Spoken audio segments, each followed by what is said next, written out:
Folks, episode 12 is live now. I have next to me is Hunter Long, part of our Meet the Team series. Hunter is a brand new rookie at 25 years old, just passed his test, passed it the first time, by the way, always important to know. He is dedicated, he's ready to serve you, and we're going to learn a little bit about him. Yes, so he is 25. He is going to be setting some goals live on this episode. We're going to be keeping to those goals and maybe revisit 12 months from now. We're going to talk about what he's excited about here in the CSRA and his local knowledge in the North Augusta real estate market. If only he wasn't a Clemson fan. That's one thing I can find out that's wrong with him. Folks, we're live now. As always, thanks for listening.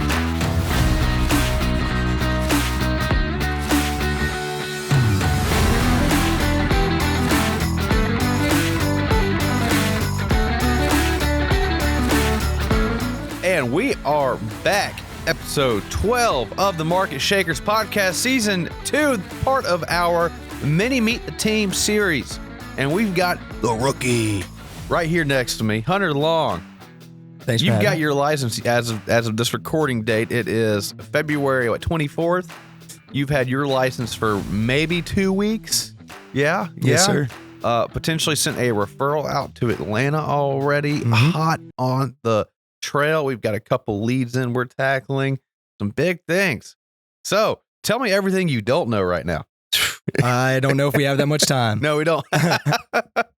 Hunter, but seriously, tell us about yourself. Tell us who you are. I mean, you're 25 years old. You're from the Augusta area. What high school did you go to? I went to Augusta Prep. Augusta Prep. Okay. And then what elementary school and middle school? So for elementary school, I went to Stevens Creek Elementary for half of it, and then the second half went to River Ridge Elementary. And then for middle school is when I started going to Augusta Prep. Now, were you at Stevens Creek when they were the Pencils or when they were the Dolphins? We were the Frogs, and then we switched to the Pandas my second year. They became Pandas? Mm-hmm. What? They switch every year. I don't know what it is. It used to be just pencils. The sign was a pencil when I was there. It was a pencil, and you're like, we're the Pencils. They get creative over there for sure. They got to figure it out. Good. Anyone want to shout out to anybody here from River Ridge Elementary or Augusta Prep? No, not right now. Not that I know. None of the homies listening in. Okay, good though. They should tune in because we're gonna grill you a little bit. We're gonna have some fun. Great. No, not at all. Hunter. All right. But tell us about yourself. What do you like to do outside of real estate? Right now I'm really just trying to learn as much about it as I can. So in my free time, I've just been, looking into things, talking to you as much as I can, but I got, my girlfriend, and we have a golden retriever. And so what's his or her name? His name is Goose. He's just over 2. So he's a little ball of energy. Yeah. So that usually keeps my time. The long hair golden retriever. Is he a thick boy? Or is he like real thin? And he's skinny. He's getting a little. We've been trying to fatten him up a little bit, but he sheds like crazy, and so that also keeps us busy with cleaning the house and everything. Do you have a Roomba? The pet Roomba? I do not have a Roomba. We got one of those really nice Dyson vacuums though, so it gets the job done. If you hit your goals this year, I'm going to buy you the pet Roomba. Oh, I'll take you up on that. Yeah. The pet Roomba is the quintessential shedding dog. You just make sure you keep it powered and running and empty, and you keep the little bin empty, and that thing is going to save your life. I'm sure my cat will love that. Yeah. Oh yeah. I think my cat rides on my Roomba. He would get on the thing and like kind of just spin around in circles. Not really. I wish he would. He's actually scared of it. He's a chicken like his daddy. So we've got the golden retriever. His name is Goose. Who's your girlfriend? Shelby Hutto. Shelby Hutto. Okay. Excellent. I know some Huttos around here. Where did y'all meet? We actually met at Doc Sportside off Washington Road. Okay. Before I got into real estate, I was bartending for about 2.5 years. I worked at Doc Sportside for about 1.5 years, and then Southbound Smokehouse. Yeah, the Shoalers and all that. Yeah, that was the first place I ever got fired from. It was Wild Wings. So. Oh, yep. Yeah. I know a lot of people that got fired from Wild Wings. I picked up a shift at like 11 o'clock at night while I was in Savannah for some reason, and got the phone call the next day. And surprise, I don't remember that quite exactly. Picking that shift up, and I was told, you know what, just don't come back. A little bit of money always sounds good late at night. Yeah. Let me show up a weekend out in Savannah on that Sunday morning at like 9 a.m. That's going to work out just fine.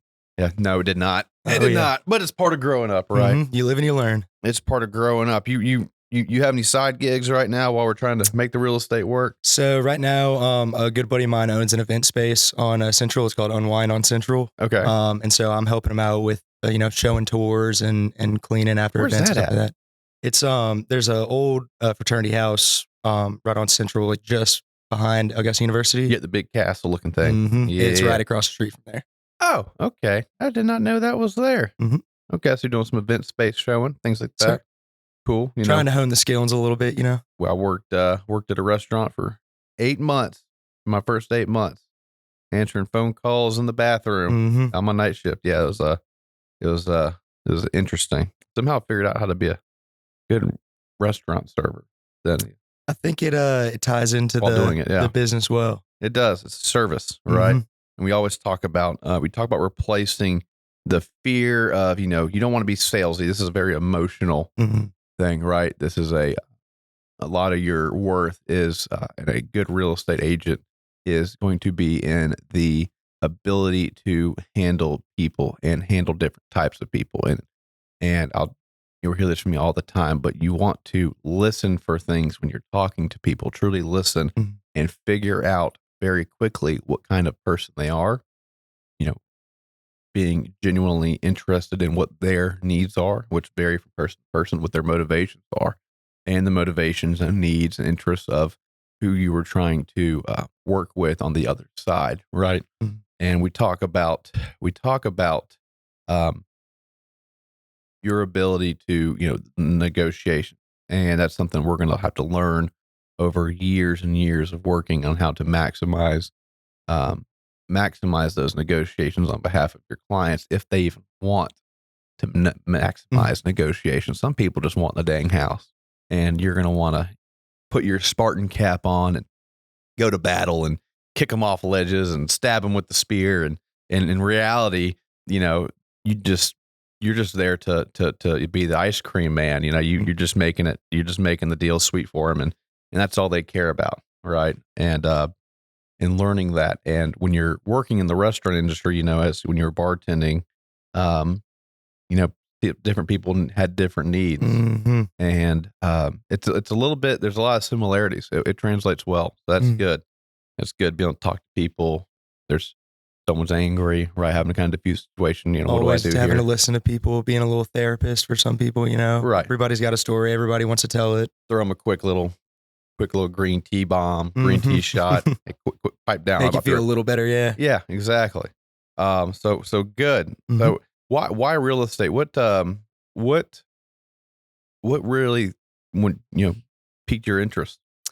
So I've always been interested in sales, talking to people, networking, just kind of getting my face out there. And right after I graduated in December, from Augusta University, and I sort of had a decision to make whether I, my degree was in marketing. So I wanted to see if I should get into that or if I wanted to continue in sales. And, I sort of made the decision that I'm not in a place right now where I have to start making money as soon as possible. And I have the time to sit down and sort of, like you said, hone my craft and take the time to learn everything. And so I decided that would probably be the best bet. And I just enjoy the hustle. You're 25? 25, correct. 25, okay. So you graduated from AU in December. Correct. You took a few years to really get school going. So I actually started at Clemson University for 2 years. I started in civil engineering. You didn't go to school to learn civil engineering, did you? No, sir. No, sir. But I quickly realized that sitting behind a desk on a computer, sketching out bridges and sewage systems and stuff like that is not for me. Okay. And so I decided to come back home, switch my major to business, and sort of lock in and finish up. Little did I know that a lot of my core credits from Clemson would not transfer over to Augusta. Really? So essentially it was like starting over. So I had about 3.5 years of business classes at AU. So it took me a little bit to get done, but we're done now and we're ready to get started. There you go. That was one thing I never got to quite accomplish was the college degree. So bravo. You have a safety net now, so to speak, right? So excellent. And so you're coming into this with the service mind, service, what do they call it? Yeah, servant's attitude, Mhm. right? Which is good, right? Which is good. And you're going to learn that we replace this fear of being salesy uh, with we call it. We approach it with an aspect of love. We say, how can we make somebody's day, Mhm. right? How can we get somebody out of what they believe is a tough situation? And we provide solutions to help those people. There's always big rewarding ones, right? Using our knowledge to really provide value. Um, and then also, just being a part of such a fundamental aspect or chapter of a person's or persons lives, Mhm. right? And you're going to find that if you maintain that servant's attitude, this is going to be a really rewarding career for you, Mhm. right? Something we can take into the long game. And you mentioned that you got into Clemson for engineering, and there is a lot of uh, say social engineering, but business engineering, right? Mhm. We have uh, we have our SOP, our standard operating procedures for things, right? We have to. You've seen those graphs, right? If this happens, then this happens, and then this happens. This has to happen for this to happen. And if this doesn't happen this way, then we got to go that way. Um, and we can go on and on and on with those. You're going to see that when we're looking how to generate leads, how we maximize clients we do have now, how we take the opportunities that are at our feet and we grow it into more opportunities. So, tell me about what maybe some of your initial goals are this year. So for right now, really my main goal is just to learn as much as I can this first year. Mm-hmm. Get as much experience under my belt as I can. Mm-hmm. Sort of build that confidence up and really make sure I'm knowledgeable to help out my clients. Okay. Um, obviously a couple sales wouldn't hurt. Yep. That's always, one of the goals in the back of the mind. But really for this first year, I'm just trying to be as knowledgeable as I can and really get as much information up here. Okay. Okay. Do you know how many sales I did in my first year? No, sir. 16. 16? 16. 16 over Well, one then a my month. goal is 17. 17. I would love it. I would love it. And I say that not to have a little pissing contest with Mhm. anybody, right? But it's absolutely possible, and I want to show you and anybody that getting into this is absolutely possible. And what's really cool about your situation that I didn't have is that you found a bit of a team, this team concept. You're getting access to resources I didn't have, a more tight knit access to resources. I think refined resources that are handpicked, and also you have access to all the things not to do. Mhm. There are a ton of mistakes that you're going to make, whether no matter how hard you avoid them, right? But there's also some fundamental mistakes that I made that when you have ideas going into the future, hey, I want to try this or that, I can say, hey, well, this is how it's Mhm. probably going to go based on my experience, right? Um, and for anyone that's looking to use you now, though, the other thing that you have is you have a very tight network. Um, we all know that there are hundreds of things that can go wrong or awry or can affect a real estate transaction, and there's no way, no chance in heck that you're going to have the experience to know how to handle these things. But you've got 7 people at least Mhm. you can sit here and fall back on and talk to, right? So, hey, Matt, I've got this situation with this client. Um, how do I handle this? And so, very simply, that client doesn't just have you as an advisor, right? There's only so much you know at this point, but they also have access to me and Abby Grace, the rest of the team, and our extensive knowledge. Mhm. So, a client can call a potential client, someone looking to buy or get their home marketed. Uh, if you call for me for a lit or they call you for a listing, I'm going to be directly involved those, first 5, 6, 7 Mhm. listings, anyways, per the contract we sign. Um, but as someone that's looking to buy and you find yourself in maybe a multi offer situation, a difficult seller that may Mhm. have some very pie in the sky goals or tough things to achieve. You have a questionable roof etc., have some insurance implications. That's something coming down this year. We're gonna be talking to our listeners more about later.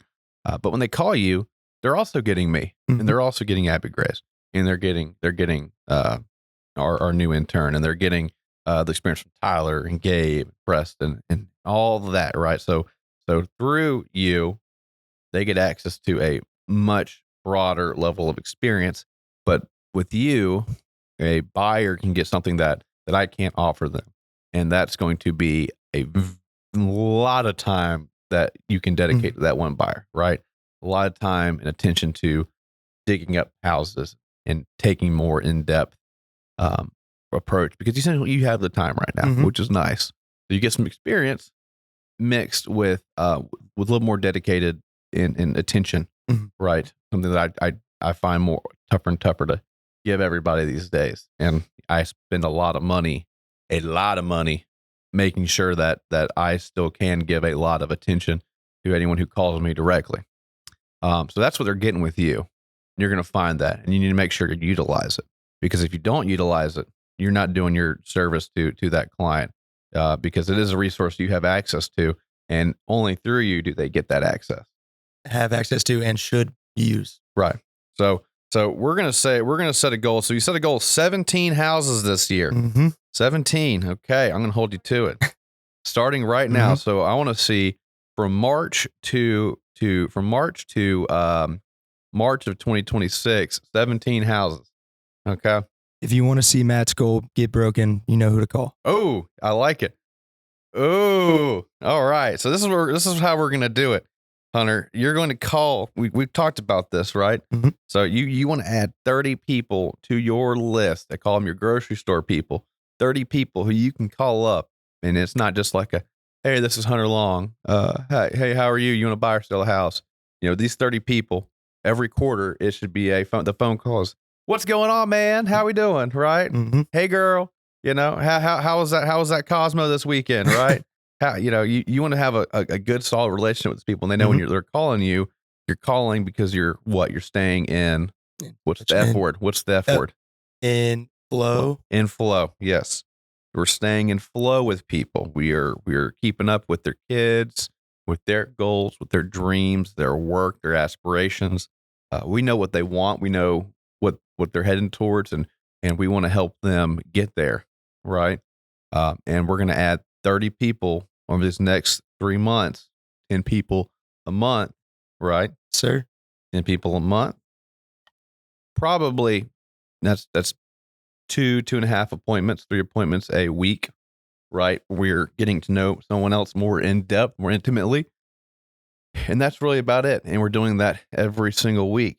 And if you can get 30 people a quarter, okay, that's 120 people over the next 12 months, right? What are we going to do? We're going to sell 17 houses. Okay. You're going to at least put around 20 contracts down. Okay. 17 houses means about 20 to 25 houses under contract, because we know about 20% of properties come back on the market that just don't work out. It's okay. There's so some will, some won't. So what? Someone's waiting, right? Like that. Yes. So we're going to do 17 houses from March to March. It has been recorded. It is on the record. We're going to be revisiting this in a year. Okay. So tell us a little bit, Hunter, about what you like to do outside of work. Really just in my free time. Like I said, it's whenever I have enough free time, it's going out like with my dog. We'll go for walks or anything like that, or really just going out on the town. Been visiting Midtown a lot. And you play golf? Yeah, every now and then. Golf. I'll go out. Who's your favorite sports team? Well, I like Clemson. Oh, so God. I know, sadly, not a lot of people like to hear that. But my dad just retired recently, so I've got to spend a lot more time with him. That's awesome. He gets bored easy, so he usually texts me about 6-7 times a day asking what I'm doing or asking to do something. So, no, nothing wrong with that. But if he wants some side work, we got him. We can keep him. We can keep him busy. Keep him busy, yes, sir. Yeah. We'll have our 68-year-old intern. Yeah. Paid under the table. He will get $10.99 though. Adam, you did not hear that. Maybe you did. Help me. Anyways, Good. So we're a Clemson fan. We like to play a little golf. Got the pup. The 2-year-old golden retriever is gonna really be definitely keeps me busy. Keeps you busy. Mm-hmm. Good. Last week he ran away twice in one day. Oh man, that's how that goes. Mm-hmm. And especially you don't want them running away right before you're supposed to go show a house. Exactly. That's embarrassing. Put you behind a little bit. Mm-hmm. So we need. I live in Hammond Hills in North Augusta. Mm-hmm. Good area, right? Yeah. We're working on that South Carolina reciprocal license. Yes, sir. That's coming along now. You should have all the paperwork in, and that's coming in the mail here soon, I hope. Yes, sir. Good. Excellent. We like that. We're our broker's license is coming in the mail here very soon. That's good. You just got to pay people a little bit of money, then they get it done quicker. Great how that works, right? Yeah, you'd be surprised. You live in Hammond Hills, and how long have you been living in Hammond Hills? Just over about a year and a half. How do you like North Augusta? Love it. Isn't it fun? It is. There's always something to do. It's nice. It's getting a lot bigger. Yeah. Stuff popping up left and right. Wait till this golf cart law gets changed this year. I think it's actually about to happen. First thing I'm getting. Yeah. Drive the golf cart around at night. Can't do that right now. Got it to be during the daytime only, which is cool, but a little nighttime golf action like that. Especially it's getting warmer out. It'd be nice. Yes, sir. And so tell me this, what is something over the next 12 months you're excited to see about? We're going to end the show on this. What is something over the next 12 months that you're excited about for North Augusta, for the CSRA in general? Masters Week. Love Masters Week. Never been to the National. I've worked probably the past 7-8 years of the Masters come around. My family, we used to rent our house out and get out of the town, go to the beach or something, escape the traffic. And then once I was able to work, there's no money like Masters Week in Augusta. Yep. So, what do you do during Masters Week? Last year I worked at Club Magnolia, like a hospitality house. And then before that, it was just like Southbound or Dock Sportside. And if you know Dock Sportside Masters Week, it gets very busy. Yes. So that was always interesting. But you never know who you're going to meet. You never know who you're going to see. And it's just nice to see, small little Augusta pop off one week of the year. Who's the most memorable person you've met Masters Week? I actually saw Jordan Spieth 2 years ago at Docks. After golf? Mm-hmm. It was right after the tournament, right before he left. He got his green jacket already. He can do whatever he wants. He went Sunday afternoon. Mm-hmm. He was ready. He was done, ready to go, ready to get out of here. He took that paycheck and said, because I think he did pretty well 2 years ago. Mm-hmm. Yeah, so he got that. He got a few million, I'm sure. Oh yeah, he was not concerned about his tab. No. I'll tell you that. I love it. So we're gonna be doing 17 transactions over the next 12 months. We're going to be making oodles and oodles of money at Masters Week. That's coming up so soon. We just love all the people that come in. And it's what puts Augusta on the map every single year. And if you're not grateful for it, you absolutely should be. Because you don't know what the opposite side of that looks like. You could be making. Imagine we'd be making without the Augusta National. Macon, you know how cool Macon is? It's not cool. No, it's got crime and oh Jesus, Tyler, you got married in Macon? Tyler, we're not here to prop up Macon. No. I